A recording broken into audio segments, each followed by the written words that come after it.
થાય છે કે જ્યારે આ નોર્મલ કરતાં એબનોર્મલ કન્ડિશન. પ્રશ્ન ત્યારે ઊભો થાય છે કે જ્યારે જરૂર કરતાં નહીં કામના પેરામીટર જ્યારે વધે છે ને ત્યારે.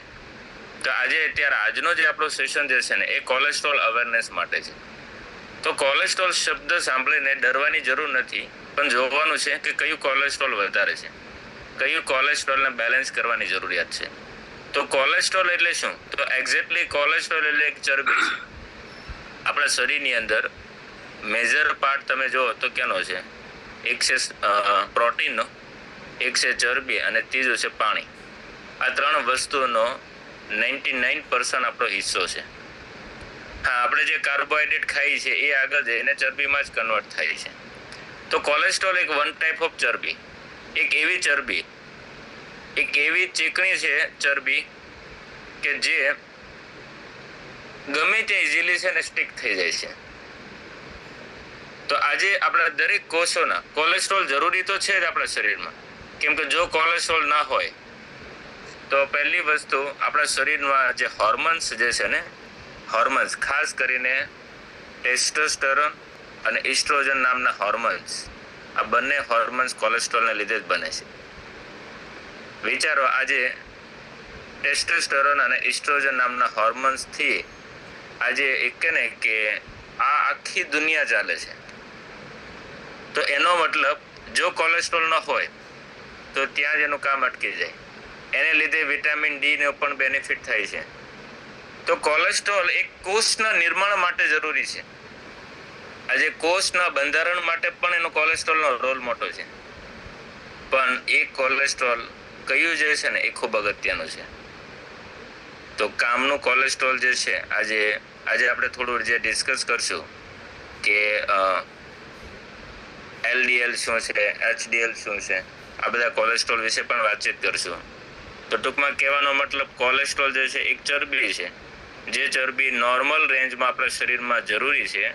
જો નોર્મલ રેન્જમાં આપણા શરીરમાં ના હોય તો આપણા શરીરની અંદર ઉલટાની સાઈડ ઇફેક્ટ થઈ શકે. તો એટલા માટે કોલેસ્ટ્રોલ ખૂબ જરૂરી છે. Yes sir.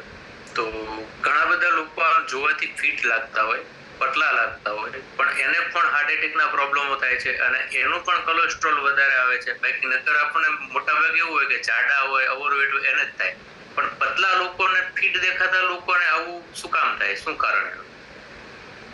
બીકોઝ કે પતલાને જે ફિટ જે દેખાય છે એ કોલેસ્ટ્રોલ છે ને એક તો જાડા કે પતલા લોકો સાથે નથી.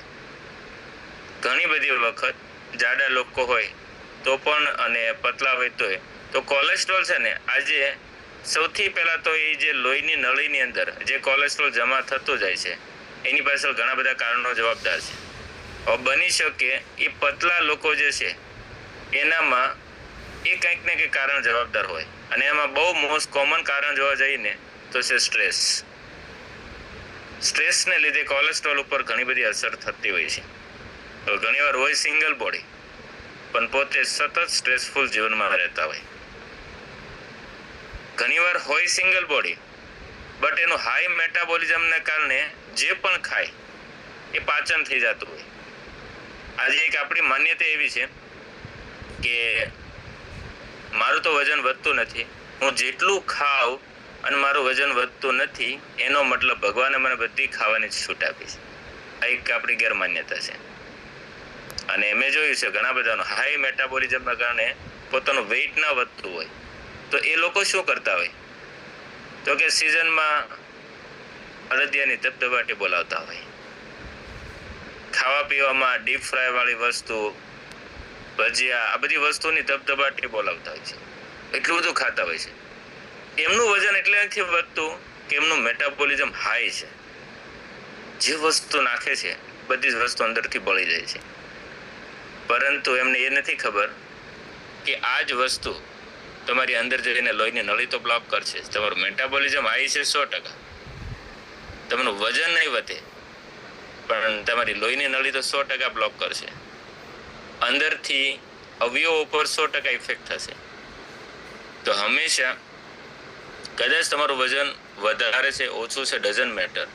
ઘણીવાર વજન વધારવા માટે લોકો જે જ્યારે આવી રીતે ટૂંકો રસ્તો અપનાવતા હોય છે કે ભાઈ અમે તો જે ખાવું એ ખાઈ શકીએ. તો આવા કેસમાં ખરેખર એ કોલેસ્ટ્રોલ સિંગલ બોડી હોવા છતાં કોલેસ્ટ્રોલ ઉપર અસર થાય છે. એનું ખરાબ કોલેસ્ટ્રોલ વધે પણ છે, ખાસ કરીને LDL અને ટ્રાયગ્લિસરાઇડ, અને ગમે ત્યારે હાર્ટ એટેક આવવાના ચાન્સીસ પણ રહેશે. મને યાદ છે, મારા એક પેશન્ટ મને બતાવવા આવેલું હતું, સ્કિન માટે જ હતું અને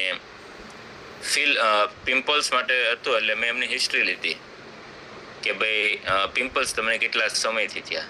એટલે પેશન્ટ એવું કીધું 1.5 મહિનામાં જેટલા પિમ્પલ્સ વધી ગયા. તો મેં કીધું 1.5 મહિનામાં એવું તમે શું કર્યું કે તમારા પિમ્પલ્સ વધી ગયા? તો મને કહે કે મારું વજન એક તો 48-50 કિલો હતું, જેન્ટ્સ હતો, છોકરો હતો, લગભગ 20-22 વર્ષનો, અને એ કહે કે મારું વજન હાવ 50 કિલો જેટલું જ હતું. તો મેં જીમમાં એવું કીધું કે મારે વેઇટ ગેઇન કરવું છે.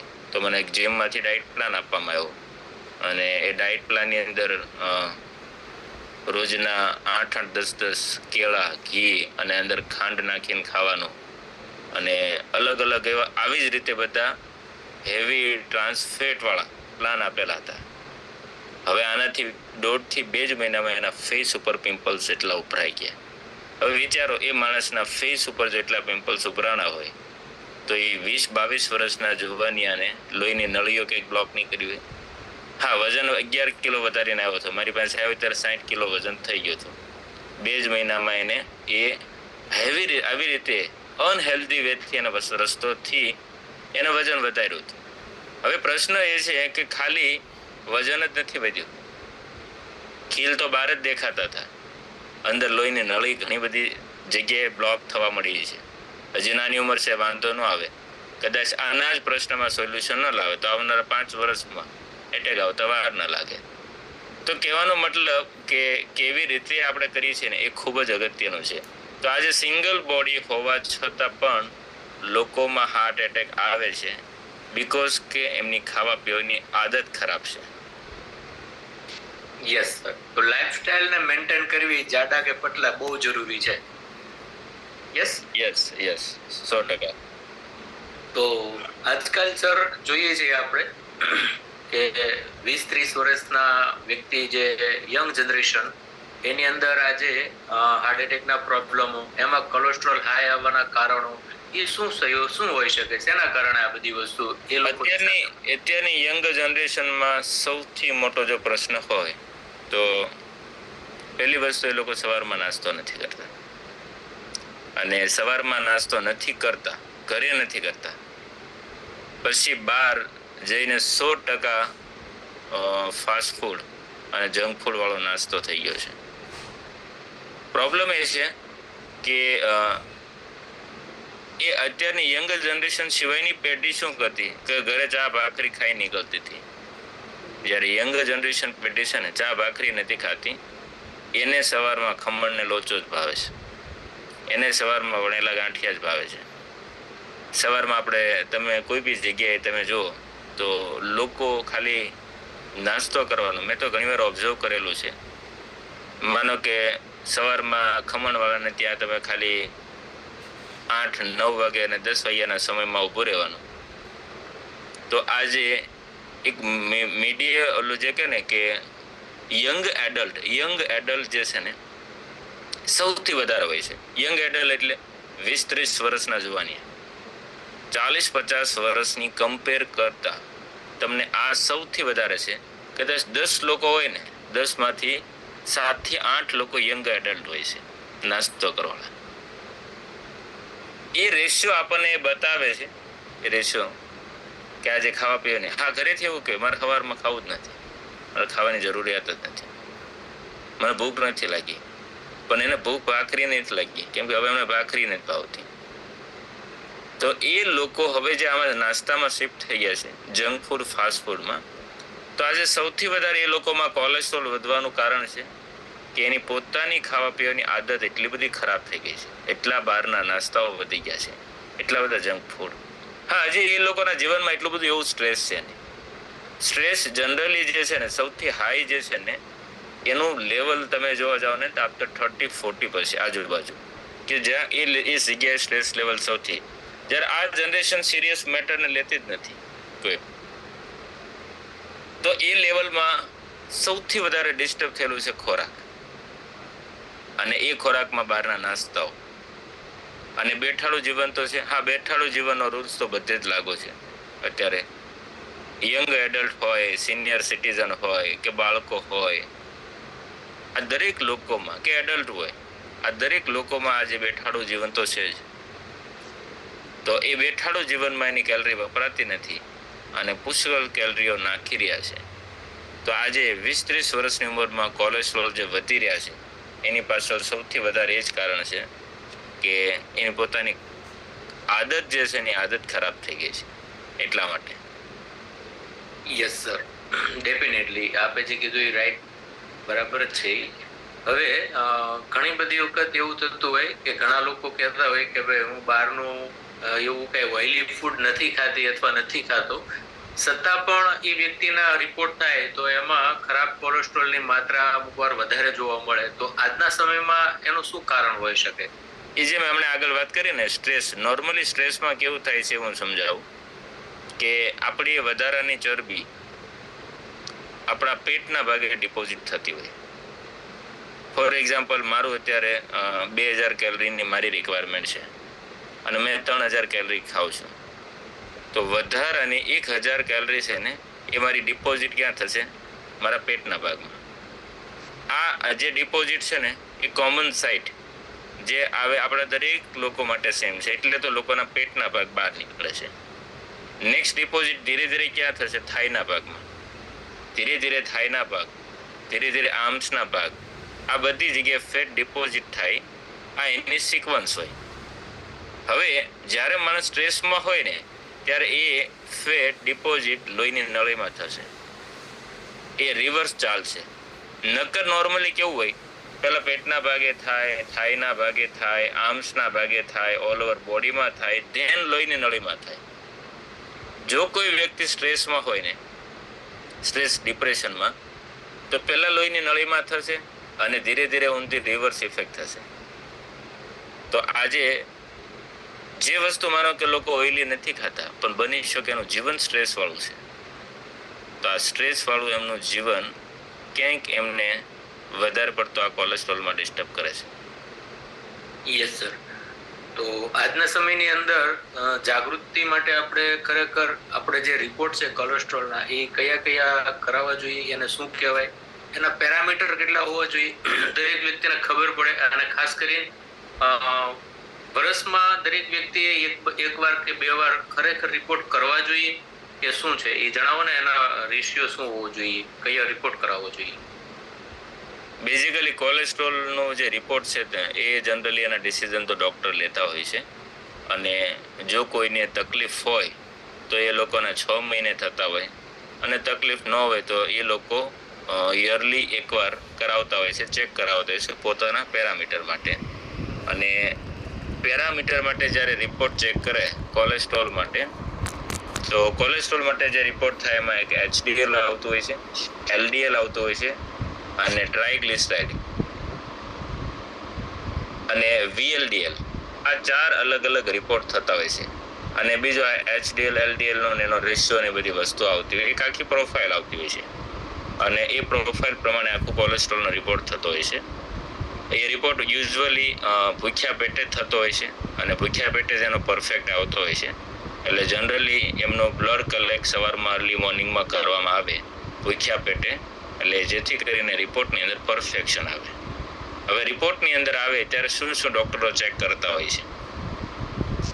આ કામ જો કે ડૉક્ટરનું છે, અત્યારે જસ્ટ ખાલી આપણે નોલેજ ખાતર હું આપ્યું છું, બાકી તો રિપોર્ટ જે છે એ કામ આખું ડૉક્ટરનું છે.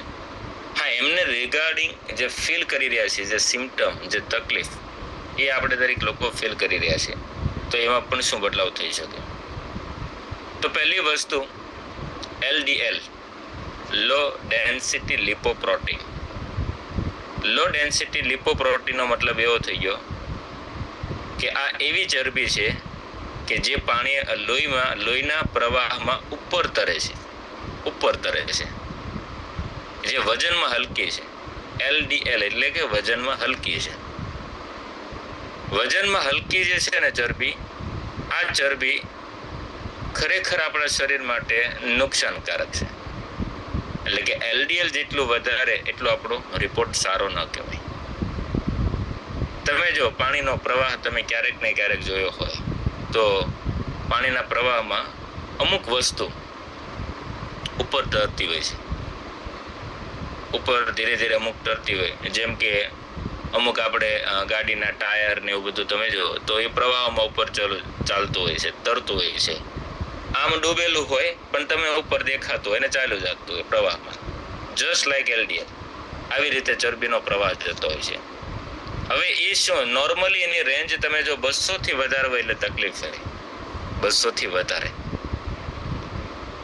નોર્મલી શું થાય કે શરૂઆતમાં જ્યારે વધે ત્યારે તકલીફ ન થાય. તાત્કાલિક તમને વધી ગયું છે તો તમને તકલીફ નહીં થાય, કેમ કે બોડી તમને વારંવાર સર્વાઈવ કરવા માટેનો મેસેજ આપે છે અને બચાવે પણ છે. 200 થી અંદર રહેવું જોઈએ. પરંતુ હું હજી એવું કહું છું, 200 એટલે શું થઈ ગયું ખબર? 35 માર્ક્સ જેવું થઈ ગયું. હવે આપણે ભણતા થાય ત્યારે 35 માર્ક ઉપર ફોકસ કરતા થાય કે 80-90 માર્ક્સ ઉપર, તો એકદમ બોર્ડર લાઈન થઈ ગઈ. તો ઘણી બધી વખત લોકો પોતાના પેરામીટરમાં હજી એ રેન્જ પકડીને બેઠા, 200 સુધી નોર્મલ છે ને વાંધો નહીં, હજી તો 212 જ આવ્યું છે, હજી તો 190 જ છે. પણ એ નથી જોતા કે very close to border line છે અને અહીંથી એક કમ્પાઉન્ડ ઇફેક્ટની જેમ પછી સ્પીડમાં વધતું હોય છે અને બોડીને સ્પીડમાં સાઈડ ઇફેક્ટ કરતું હોય છે. તો આ વાત થઈ LDL, લો ડેન્સિટી લિપોપ્રોટીન. સેકન્ડ જે હું તમને કહું છું VLDL, વેરી લો ડેન્સિટી લિપોપ્રોટીન. આ ચરબી તો એવી છે જે પહેલા કરતાં હજી હલકી છે. હવે હલકી મીન્સ વજનમાં, અને પહેલા કરતાં ઉપર વજનમાં વધારે તરે છે. ફરી તમે પાણીના પ્રવાહમાં આવી જાઓ. પહેલા મેં તમને વાત કરી હતી એક ટાયર જે પાણીમાં આમ જરીક ડૂબેલું દેખાય છે અને આમ તમે પાણીમાં ઉપરથી તમે જોઈ શકો છો કે પ્રવાહમાં ચાલ્યું જાય છે. હવે તમે જો પાણીમાં કોઈ એવું લાકડું છે, થર્મોકોલ છે, તો એ શું હોય? તો કે પાણીની સરફેસ સપાટીથી ઉપર હોય, બીકોઝ કે હલકું છે. Very low density lipoprotein. હવે તમે જો ગમે અહીંયા બ્લોક કરે કોણ બ્લોક કરે? આ ઉપરની જે સપાટી જે છે ને, ઉપરની સપાટીમાં જે લાકડું છે, થર્મોકોલ છે, કંઈક પણ એવી વસ્તુ છે, એ તમે જો કોઈ બી માનો કે વચ્ચે નાળું સાંકડું આવ્યું, સમજાય છે હું શું કહેવા માંગુ છું? તમે આ ટાઈપનો જો પાણીનો પ્રવાહ, કોઈ ખાડીનો વેણ તમે જોયું હોય, કોઈ નદીનો પ્રવાહ, તો તમને આઈડિયા આવશે હું કહેવા માંગુ છું. હવે એમાં જો વચ્ચે કંઈક નાનું એવું ભૂંગળું કેવું આવ્યું જેમાંથી પાણી પસાર થતું હોય, તો આ શું કરશે? ત્યાં આવીને બ્લોક કરશે. અને એ બ્લોક કરશે એટલે પાણી એના સરાઉન્ડિંગ સોસાયટીમાં, હું તમને એટલે કહું છું, અમે 15 વર્ષ જે ઘરમાં રહ્યા ને, એ ઘરની પાછળ એવી બહુ મોટી ખાડી હતી. અને એ ખાડીની પાછળ તો અમે આવું બધું અવારનવાર LDL અને VLDL ને અમે જોયેલા છે, એટલે અમને ખબર. અને જેને લીધે હાલતા બ્લોક કરીએ અને હાર્ટ એટેક આજુબાજુની સોસાયટીમાં આવતા પણ અમે જોયેલા છે. અમારા ઘરમાં પાણી કરી જતા હતા, કેમ કે બ્લોક થાય તો શું કરે? હાલતા હાર્ટ એટેક આવી જાય.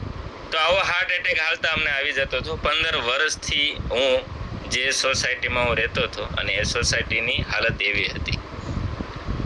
તો VLDL એવું કરે, તમારી ગમે ત્યારે લોહીની નળી બ્લોક કરે. અને હવે થાય કેવું ખબર? સડનલી કાંઈ નહોતું, બસ બા બેઠા હતા, ખાઈને શાકને રોટલો ખાધો અને શાકને રોટલો ખાઈને બેઠા, અને એ તો હાથમાં માળા લઈને બેઠા હતા, બીજું કાંઈ હતું જ નહીં. અને બા છતાં અચાનક ઢળાઈ ગયા. પણ અચાનક ક્યાંક ઓલી જે પ્રવાહમાં VLDL ચરબી ફરતી હતી, એ ઓલરેડી અગાઉ ક્યાંક બ્લોક હતી. ઓલરેડી લોહીની નળીમાં અગાઉ અંદર જે ક્ષાર જામેલો જ હતો, કેમ કે જે મેં કીધું ને, બહુ ચીકણી ચરબી છે. આ કોલેસ્ટ્રોલ છે ને, આ ચીકણી ચરબી છે ને, એટલે લોહીની પ્રવાહ નળીમાં અંદરની બાજુ સ્ટીક થઈ જાય, ચોંટી જાય. એટલે થોડી લોહીની નળીનો ડાયામીટર એટલો જાડો હોય તો અંદર ચોંટી જાય તો ધીરે ધીરે પતલો થાય એટલે શું થાય? હવે ક્યાંક ફરતી ચરબીઓ ત્યાં આવી અને સ્ટીક થઈ ગઈ, એટલે લોહીની નળી બ્લોક થઈ જાય. અને લોહીની નળી બ્લોક થઈ જાય એટલે શું થઈ જાય? ગમે ત્યારે હાર્ટ એટેક આવી જાય, ગમે ત્યારે હૃદય કામ કરતું ઓછું થઈ જાય, અને ગમે ત્યારે ટૂંકમાં ઇન શોર્ટ કહેવાનો મતલબ કે આપણી લોહીની નળીનો એ પાર્ટ જે છે જ્યાંથી બ્લડ સર્ક્યુલેશન આખું ઘટી જતું હોય છે. હું તમને એનો એક ફોટો બતાવું તો તમને થોડો આઈડિયા આવશે.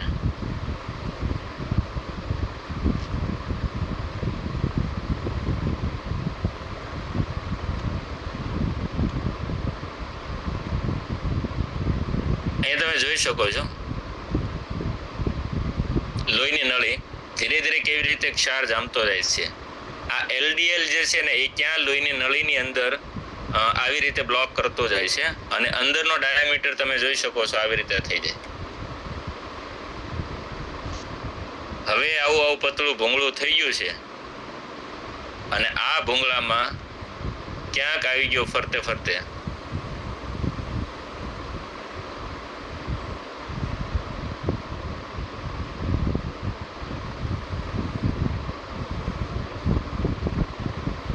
હવે આમની અંદર ક્યાંક ફરતું VLDL આવી ગયું અને એ નળીને બ્લોક કરી દીધો એટલે શું થઈ ગયું? બ્લોક થઈ ગયું. અને પછી રિપોર્ટ આવે જ્યારે તમે એન્જિયોગ્રાફી કરાવો, કેમ કે અચાનક રાતે પરસો વળી ગયો એટલે હોસ્પિટલાઇઝ કરવા પડ્યા. હોસ્પિટલાઇઝ કર્યા એટલે સૌથી પહેલા શું થાય? એન્જિયોગ્રાફી થાય.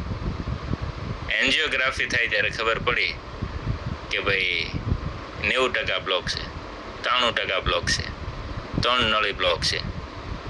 3 નળીમાં સ્પ્રિંગ બેસાડવી પડશે, 1 નળીમાં સ્પ્રિંગ બેસાડવી પડશે. આ તો 5 નળી બ્લોક છે. હવે તો આ તો સ્પ્રિંગ બેસાડે મેળ નહીં પડે, બાયપાસ કરવું પડશે. આખો નવો રસ્તો ઊભો કરવો પડશે. વિચારો, 98,000 કિલોમીટર લોહીની નળી કુદરતે આપણને આપી છે, અસંખ્ય રસ્તાઓ આપ્યા છે, છતાં મનુષ્યને એના જીવનમાં એટલી તો તાણ પડે જ કે એ રસ્તામાંથી એને એક નવો રસ્તો આપવાની જરૂરિયાત પડે. સમજાયું? હવે સરસ મજાના આપણને હાઈવે આપ્યા હોય અને તો એ હાઈવેને ડાયવર્ઝન કાઢીને આપણે સાઈડમાં જવાની જરૂરિયાત પડે, અને આના જેવી સિચ્યુએશન ઊભી થાય તો આને કહેવાય VLDL, વેરી લો ડેન્સિટી લિપોપ્રોટીન. ખાસ કરીને LDL જે લોકો એનિમલ બેઝ ખરાબ ચરબી ખાતા હોય છે ને એ લોકોમાં LDL અને VLDL વધે છે. એનિમલ બેઝ ખરાબ ચરબી એટલે કઈ ચરબી? તો કે સ્વીટ. કેમાંથી બને? દૂધમાંથી. દૂધ એનિમલ બેઝ થઈ ગયું. તો વધારે પડતી તમે સ્વીટ ખાઈ રહ્યા છો, વધારે પડતી દૂધની આઈટમો ખાઈ રહ્યા છો, મિલ્ક આઈટમ, જેને પ્રોસેસ કરીને. તો આ બધી વસ્તુ જે છે ને તમને તમારું LDL વધારશે. અને ત્રીજો જે પેરામીટર છે ટ્રાયગ્લિસરાઇડ. ડૉક્ટર તમારું ટ્રાયગ્લિસરાઇડ જોવે 351 એવું છે. આપણે કહીએ શું તકલીફ છે? કંઈ તકલીફ નહીં. કોલેસ્ટ્રોલ અત્યારે 351 આવ્યું છે, પણ અત્યારે તો એકદમ નોર્મલ છે. કેટલી દવા ચાલે છે? હા, 2 દવા લેવી પડે છે. તો દવા લેવાથી જો તમારું કોલેસ્ટ્રોલ નોર્મલ છે ને તો ફરી પાછું હું કહી દઉં, એને નોર્મલ ન કહેવાય. આ એક આપણી ગેરમાન્યતા છે. નોર્મલ એને કહેવાય કે તમે સરસ નોર્મલ રેન્જમાં હો અને તમારે દવા લેવાની જરૂર ન પડતી હોય. લોહીની નળી હાંકડી કરી નાખી, લોહીની નળી આપણે હાંકડી કરી નાખી, અને લોહી છે ને હવે એને પતલું કરી નાખ્યું કે ભાઈ સાનું માનો એ પતલી હાંકડી ગલીમાંથી નીકળી જાય. સાંકડી ગલીમાંથી નીકળી જાય એટલે આપણે પતલું કર્યું. હેનાથી પતલું કર્યું? તો કે લોહીની દવાથી, લોહી પતલું કરવાની દવાથી, એસ્પિરિન, એટોરવાસ્ટાટિન, આ બધી મેડિસિનથી. સમજાય છે શું કહેવા માંગુ છું? આજે આપણે એવી જગ્યાએ દવાનો ઉપયોગ કરી રહ્યા છીએ. મેડિકલ સાયન્સ 100% જરૂરી છે ઇમરજન્સી માટે, એક્સિડન્ટ માટે, ઇન્ફેક્શિયસ ડિઝીઝ માટે. ક્યાં સુધી લોહીનું પતલું કરશું? ક્યાં સુધી લોહી પતલું કરવાની દવાઓ યુઝ કરશો? કેમ કે એ યુઝ કરતાં થશે કેવું કે એની એક હેબિટ પડી જશે, કરશો તો જ પતલું થશે. અને જે દિવસે નહીં પીવો લોહી જાડું થશે, ત્યાંથી લોહી પસાર નહીં થાય, હમણાં જે મેં નળી બતાવી બ્લોક થશે, અને ગમે ત્યારે હાર્ટ એટેક આવશે. તો ટ્રાઇગ્લિસરાઇડ, જે લોકો વેજીટેબલ બેઝ, જે ખરાબ ચરબી વધારે લઈ રહ્યા છે, વેજીટેબલ બેઝ એટલે ભજીયા, સમોસા, કેમાંથી બને? તેલમાંથી. વેજીટેબલ બેઝ મીન્સ તેલમાંથી બનેલી ખરાબ ચરબી. હા, તમે આલમંડ ખાઓ, તમે અખરોટ ખાઓ, એ વેજીટેબલ બેઝ સારું ઓઇલ છે, જેને HDL કહેવાય છે. ચોથા નંબરનો જે હું વાત કરવાનો છે, HDL, જેને સારું કહેવાય. જ્યારે ખરાબ કોલેસ્ટ્રોલ જે છે વેજીટેબલ બેઝ, એટલે તમારું ટ્રાઇગ્લિસરાઇડ લેવલ વધારે. તો આનાથી શું થશે? સેમ એ જ ઇસ્યુ આવશે.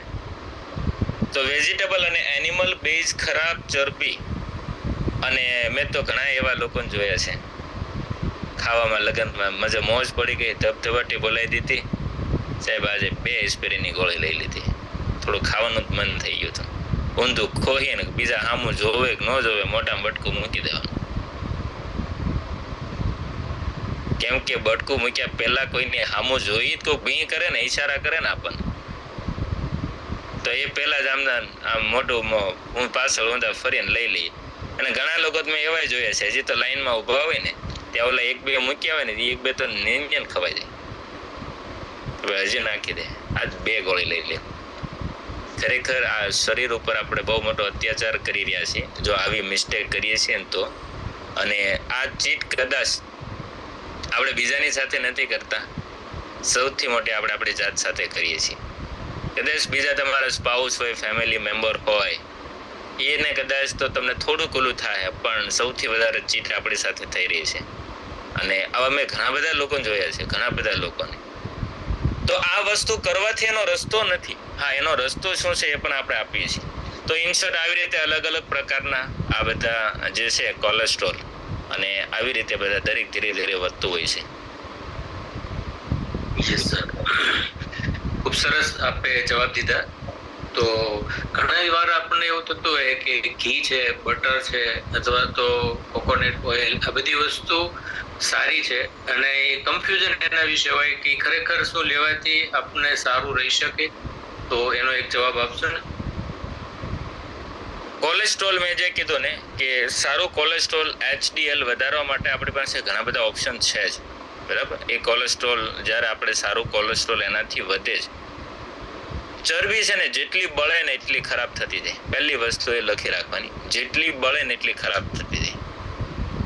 લિમિટમાં. બીજી વસ્તુ, જેટલું તમે લિમિટમાં લેશો એટલે વાંધો નથી. ઘી સારું છે લિમિટમાં લેવાથી, ઓઇલ બી સારું છે લિમિટમાં લેવાથી. એક વ્યક્તિને રોજનું 30 ગ્રામથી વધારે ફેટ ન જવું જોઈએ, અથવા તો તમારી ડેઈલીની જેટલી કેલરી છે એનો 30% હિસ્સો આપણે કહીએ છીએ ને આપણા ડાયટમાં, 30% ફેટ, 30% પ્રોટીન અને 40% કાર્બોહાઈડ્રેટ, આવું હોવું જોઈએ. આનું કેલ્ક્યુલેશન સિમ્પલ રીતે હું કહું, મારી 2000 કેલરી છે, મારી જરૂરિયાત 2000 કેલરીની, તો મારે 30% ચરબીના હિસાબથી મારા બોડીમાં 600 કેલરી હું ફેટમાંથી લઈ શકું, મેક્સિમમ 600 કેલરી. એનાથી વધારે હું ફેટમાંથી, હું 2000 માટે કહું છું, 1500 માટે નહીં, 1000 માટે નહીં. 1000 માટે તમે એ પ્રમાણે 30% પ્રમાણે કેલ્ક્યુલેટ કરી શકો. તો પહેલી વસ્તુ, તમે ઘી ખાઓ કે કોઈ બી વસ્તુ ખાઓ, બધાની કેલરી સરખી છે, તો એ બધી જ વસ્તુને આપણે લિમિટમાં રાખવી પડશે. લિમિટમાં છે તો કોઈ પ્રોબ્લેમ નથી. બીજી વસ્તુ, ચરબી જેટલી બળે ને એટલી ઝેરી થતી જાય.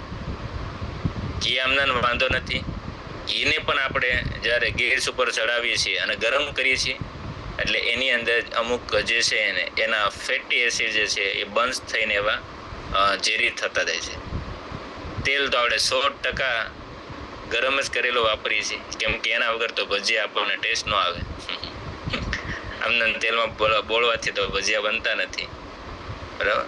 એ સમોસા ને બધું, તો એ વારંવાર જે તેલ છે ગરમ થાય છે. એટલા માટે તો તમે કદાચ મગફળી ખાવ ને, સિંગ એ સારી છે, સિંગ તેલ સારું નથી. જો કે આમ તમે સિંગ ખાધું તો તમને 100% હેલ્ધી ફેટ તમને મળી ગઈ. બટ તમે એમાંથી સિંગ તેલ બનાવ્યું તો શું થયું? એક તો સિંગ તેલને ગરમ કર્યું, એટલે એક તો એ ઊંચા તાપમાને એની આખી પ્રોસેસ થાય છે, તો ન્યાયના અમુક પોષક તત્વો બળી ગયા. એકવાર ગરમ પ્રોસેસ થાય છે ને ત્યારે ગરમ થાય છે. સેકન્ડ ગરમ ક્યારે થાય? તો કે આપણે ગરમા ગરમ તેલમાં આઈટમ બનાવીએ છીએ ત્યારે. એનો મતલબ 2 વાર ગરમ થયું. મોટા ભાગના ફેટી એસિડ જે છે એ નાશ પામીને ઝેરી ફેટી એસિડ બનતા જાય. અને એ જગ્યાએ તમે સિંગ ખાધી, એક પણ વાર ગરમ ન થયો તો તમે 100% એના ફેટી એસિડનો બેનિફિટ લઈ શકો. Yes sir. તો કોલેસ્ટ્રોલમાં દવા ક્યારે લેવી જરૂરી બને અને શું લાઈફસ્ટાઈલ અને આપણે જે જીવનશૈલી કે એને મેન્ટેન કરી, આપણે ડાયટને મેન્ટેન કરી, શું એને કોલેસ્ટ્રોલને પછી રિવર્સ અને મેન્ટેન રાખી શકાય ખરું? જો કોલેસ્ટ્રોલમાં દવા નો ડિસિઝન તો ખાસ ડૉક્ટર ઉપર જ છોડી દેવાનું. અને હું એટલું કહીશ, તમે કદાચ દવા ચાલુ કરીએ પણ પછી જો લાઈફસ્ટાઈલમાં સૌથી પહેલાં સુધારો કરશો ને, એના એ ડૉક્ટર તમારી દવા બંધ કરાવશે. પણ લાઈફસ્ટાઈલમાં જો સુધારો નહીં થાય તો એ દવા આપણે આખી જિંદગી લેવી પડશે. તો ડિસિઝન પહેલાં ડૉક્ટર ઉપર આપવાનું અને લાઈફસ્ટાઈલનું ડિસિઝન કોચ ઉપર આપવાનું અને એ પ્રમાણે બદલાવ કરવાનો, એટલે ધીરે ધીરે એમના ડૉક્ટર દ્વારા દવા બંધ થઈ જાય. યસ. તો જો આજે કોઈને હાઈ કોલેસ્ટ્રોલ છે તો તેઓ કાલથી શરૂ કરી શકે એવી 3 સરળ પ્રેક્ટિકલ આદતો કઈ હોવી જોઈએ કે આજે કોઈને છે તો સમજો કે એવી કઈ આદતોને અપનાવે, શું ફૂડમાં સુધારા કરે જેનાથી એને સારું એવું રિઝલ્ટ મળી શકે? પહેલી વસ્તુ એને ફિઝિકલ એક્ટિવિટી, વોકિંગ, બહુ સિમ્પલ વોકિંગથી કરી શકે, કોઈ હેવી એક્સરસાઇઝની જરૂર નથી. સેકન્ડ વસ્તુ એમને જરૂર છે એના ડાયટની અંદર સૌથી વધારે ફાઈબર ખાવાની. પોતાના ડાયટની અંદર જેટલું ફાઈબર ખાશે એટલું એનો બેનિફિટ સારો થશે. બેઝિકલી ફાઈબરનો બેનિફિટ એ થાય કે તમારા શરીરમાં વધારાનું કોલેસ્ટ્રોલ આંતરડામાંથી શોષણ થતું નથી જો તમારા ડાયટમાં ફાઈબર વધારે છે તો. બટ જો ફાઈબર ઓછું હશે તો તમે જે પણ કોલેસ્ટ્રોલ વધારાનું ખાઈ રહ્યા છો એનું શોષણ પણ ઇઝીલી થશે. તો એ, અને ત્રીજી વસ્તુ છે સ્ટ્રેસને મેનેજ કરવાની.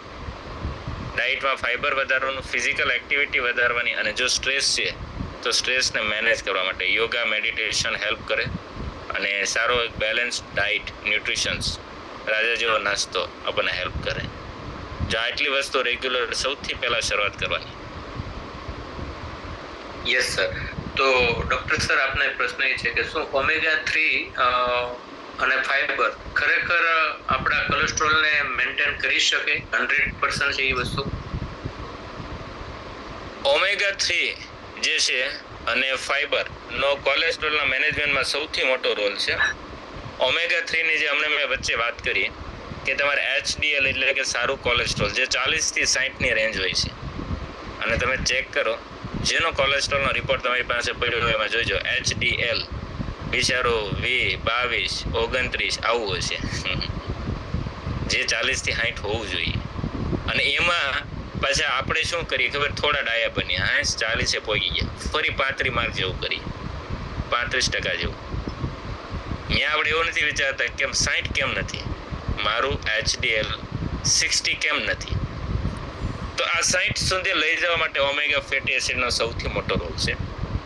અને ઓમેગા ફેટી એસિડ જે મેં કીધું અખરોટ ને અળસીમાંથી, પમ્પકિન સીડ્સમાંથી, આ બધામાંથી આપણને સારું મળે છે, પરંતુ હજી આપણી જરૂરિયાત પૂરી નથી થતી. તો આપણી પાસે જે હર્બા લાઈફલાઈન જે છે ને, એક વન ઓફ ધ બેસ્ટ કે એક કેપ્સ્યુલની અંદર 300 મિલીગ્રામ ઓમેગા ફેટી એસિડ, અને જે મિનિમમ 2 થી 2 ટાઈમ તો લેવી જોઈએ, મિનિમમ 2 ટાઈમ. હું પોતે 3 ટાઈમ્સ રેગ્યુલર લઉં છું ઘણા સમયથી એટલે ઘણા વર્ષથી રેગ્યુલર 3 ટાઈમ્સ લઉં છું. અને હું એકલો ને, હું આખા ફેમિલીને આપું છું, કેમ કે એ જે છે ને ઓમેગા ફેટી એસિડ આજે આપણા ડાયટની અંદર કવર નથી થતું, તો એ શું કરશે, અંદરથી લોહીની નળીની અંદર જામેલો ક્ષાર જે છે ને પછી એની સફાઈ કરશે. હવે આપણને ખબર નથી ક્યાં 10% ક્ષાર જામી ગયો છે, ક્યાં 15-20% જામી ગયો છે, કેમ કે કોઈ 80-90% છે એ ડાયરેક્ટ નથી આવતું. શરૂઆત તો 5-10%થી જ થાય છે, શરૂઆત તો 25-30 થી જ થાય છે અને આગળ વધે છે. તો પહેલેથી જે કચરો જો થોડો ક્લીન થતો જાય તો કેટલું જ સારું. અને અને એટલા માટે એક ઓમેગા ફેટી એસિડ હું રેગ્યુલર લઉં છું મારા ડાયટની અંદર. મીન્સ મારા સવાર બપોર સાંજમાં સપ્લિમેન્ટ એડ કરું છું. હું, મારા વાઈફ, મારા મધર, ફાધર અને મારી ડોટરને મેં ચાલુ કરાવ્યું છે, જે 15 વર્ષની છે. અને મારા સનને હું ચાલુ કરાવીશ જે દિવસે કેપ્સ્યુલ ખાતા શીખશે ત્યારે. કેમ કે કેપ્સ્યુલ નથી ખાતો. બાકી તમે 2 વર્ષના ટેણીઓને આપી શકાય એવું કંઈ નથી, પણ કેપ્સ્યુલ ફોર્મમાં છે એટલે. અને કેમ કે એ ઓઇલને કેપ્સ્યુલ ફોર્મમાં જ એ સારી રીતે રાખી શકીએ. તો ઇન શોર્ટ કહેવાનો મતલબ કે આજે ઓમેગા ફેટી એસિડનો રોલ છે અંદરથી લોહીની નળીને ક્લીન કરવાનો. આનાથી લોહીની નળીની સફાઈ બહુ સારી થશે. અને સેકન્ડ જે વાત કરી ફાઈબર, હમણાં આગળ જ મેં સમજાવ્યું કે ફાઈબર જે છે, તમે માનો કે હું અત્યારે એમ કહું કે મેં ભજીયા ખાધા. અરે ભજીયા હું તમને સમજાય એટલે ઉદાહરણ આપું છું, બાકી મને ભજીયા રે કોઈ દુશ્મની નથી, મને ભાવે છે. આ તો તમને બધા સારી રીતે સમજી શકો એટલે. તો ભજીયાની અંદર અત્યારે શું થઈ ગયું, ટ્રાન્સ ફેટ સૌથી વધારે થઈ ગઈ. હવે એ ભજીયા મેં ખાધા પણ મારા શરીરમાં ફાઈબર નથી, તો એ ખરાબ ચરબીનું આંતરડામાંથી શોષણ થશે અને લોહીની નળીમાં જમા થશે. બટ મારા શરીરમાં જો 25 થી 30 ગ્રામ ફાઈબરનો લોડિંગ ડોઝ છે સવારથી સાંજ સુધી, તો હવે એ ભજીયાનું ટ્રાન્સફેટ શોષણ નહીં થાય, બીજે દિવસે મળમાં નીકળી જશે. એટલા માટે એક તો રાજા જેવો નાસ્તો ખાય છે, એમાં ફાઈબર છે. 100 ગ્રામ સલાડ ખાય એટલું ફાઈબર રાજા જેવા નાસ્તાની અંદર છે, બરાબર, જે આપણને આવા ખરાબ કોલેસ્ટ્રોલને અંદર આવતા એન્ટ્રી કરતા અટકાવે છે. બાકી તમે જો ને સવારમાં ચા ભાખરી ખાતા હતી, કે દિવસે આપણે સલાડ ભરીને ડીશ ખાધી. જો અમને ચા ભાખરી ખાધા પહેલા એક ડીશ ભરીને સલાડ ખાઈ ગયા હોત તો આપણને એ ભાખરી નડી ન હોત. તો સવારમાં આપણને 100 ગ્રામથી વધારે સલાડ ખાલી આની અંદર જે છે રાજા જેવો નાસ્તો. હા, હજી તમને કોલેસ્ટ્રોલની તકલીફ છે તો તમે એની અંદર active fibre complex extra add on કરી શકો. હવે તમે એક્સ્ટ્રા એડ ઓન કરો 1 સ્પૂન, એટલે એનો મતલબ બીજા 150 ગ્રામ સલાડ તમે એડ ઓન કર્યું, એટલે તમે સવારમાં 250 ગ્રામ સલાડનું વેલ્યુ તમને મળે. હવે વિચારો, આવું ખાવાનો કોની પાસે સમય છે? નથી. અત્યારે સમય, સ્માર્ટ સમય આવી ગયો, સ્માર્ટ ખોરાકનો અને સ્માર્ટ ફૂડ સપ્લિમેન્ટનો હવે સમય આવી ગયો છે. તો આવી રીતે રેગ્યુલર યુઝ કરવાથી તમારી બેઝિક રિક્વાયરમેન્ટ છે સારી પૂરી થઈ ગઈ. તો ડાયટમાં ફાઈબરની માત્રામાં એક્ટિવ ફાઈબર કોમ્પ્લેક્સ, રાજા જેવો નાસ્તો, બપોરે જમી ત્યારે એક ડીશ ભરીને સલાડ ખાવાનું. આ બપોરે તો ફરજિયાત સલાડ બધાએ ખાવાનું. અને સાંજે પણ આપણે જે રાજા જેવો નાસ્તો લઈ રહ્યા છીએ સેમ, તો તમે એની અંદર પણ active fibre complex add on કરી શકો. આનાથી તમારી ફાઈબરની જરૂરિયાત પૂરી થાય, અને ફાઈબરની જરૂરિયાત પૂરી થાય અને બપોરે જો તમે ભજીયા ખાધા ને તો એ વાંધો નહીં આવે. જો તમારું સવાર સાંજ રેગ્યુલર ફાઈબર હશે, રેગ્યુલર તમારો શેક હશે, રેગ્યુલર તમારું ડાયટ હશે. હા, રોજ ખાવાના નથી, ક્યારેક ખાવાના, ક્યારેક એન્જોય કરી લેવાના, એવું નથી. કેમ કે સેલિબ્રેશન ફંક્શન હોય ત્યારે આપણે ખાઈ શકીએ, પણ એ પહેલાં તમે મેં કીધું ને એમ સલાડની ડીશ ભરીને ખાઈ લેવાનું, તો પછી આપણે એ જ વસ્તુને આપણે ખોરાકને એન્જોય કરી શકીએ. તો આવી રીતે ફાઈબર અને ઓમેગા ફેટી એસિડ આ બંને વસ્તુ આપણને કોલેસ્ટ્રોલમાં હેલ્પ કરે છે. યસ સર, ખૂબ સરસ.